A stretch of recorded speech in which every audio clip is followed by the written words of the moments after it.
கத்தரிக்காய் வறுவல் பண்ணுறதுக்கு வந்துட்டு நம்ம முதல்ல 2 டீஸ்பூன் நிலக்கடலையை நம்ம வறுத்து எடுத்துக்கலாம்.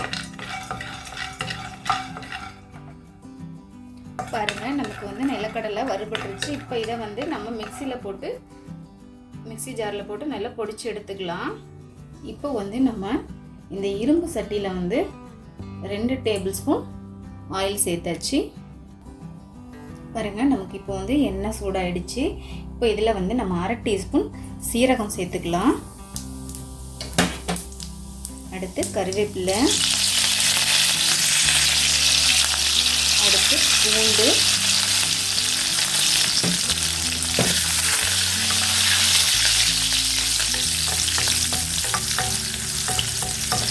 ஒரு 5 பல்லு பூண்டு எடுத்து நறுக்கி சேர்த்துருக்கோம் நீளவாக்கில். அடுத்து வந்து வெங்காயம், ஒரு பெரிய சைஸ் வெங்காயம், நம்ம பெரிய வெங்காயம் எடுத்து வச்சு பெருசாக உள்ளது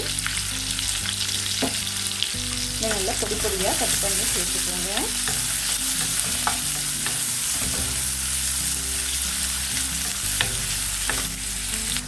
பாருங்கள், நமக்கு வெங்காயம் வந்து வதங்கிருச்சு. இப்போ வந்து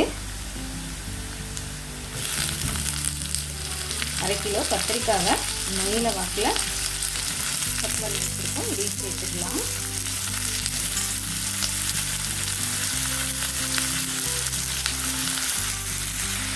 இப்போ வந்து நம்ம இந்த கத்திரிக்காய் வறுவலுக்கு தேவையான அளவு உப்பு சேர்த்துக்கலாம். அடுத்து மஞ்சள் தூள்,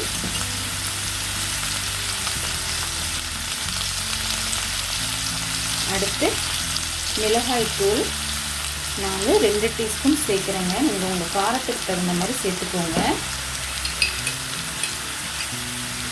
அடுத்து 1 டீஸ்பூன் மல்லித்தூள், 1/2 டீஸ்பூன் கரம் மசாலா.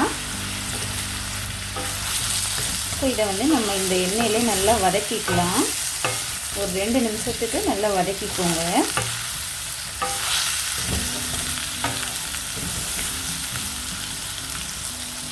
பாருங்கள், நம்ம நல்லா ஒரு 2 நிமிஷம் அந்த எண்ணெயிலே வதக்கியாச்சு. இப்போ வந்து இதை நம்ம மூடி போட்டு ஒரு 10 நிமிஷத்துக்கு வேக வச்சிடலாங்க. பாருங்கள், நமக்கு 10 நிமிஷம் ஆயிடுச்சு. இதை நம்ம அப்பப்போ கொஞ்சம் கலந்து விட்டுக்கோங்க.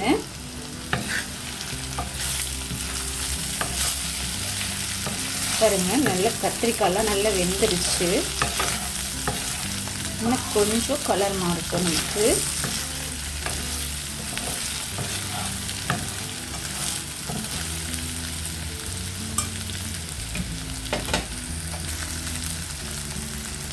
பாருங்கள், இப்போ வந்து இந்த ஸ்டேஜில் நம்ம பொடிச்சு வச்ச நிலக்கடலை பொடியை சேர்த்துக்கலாம்.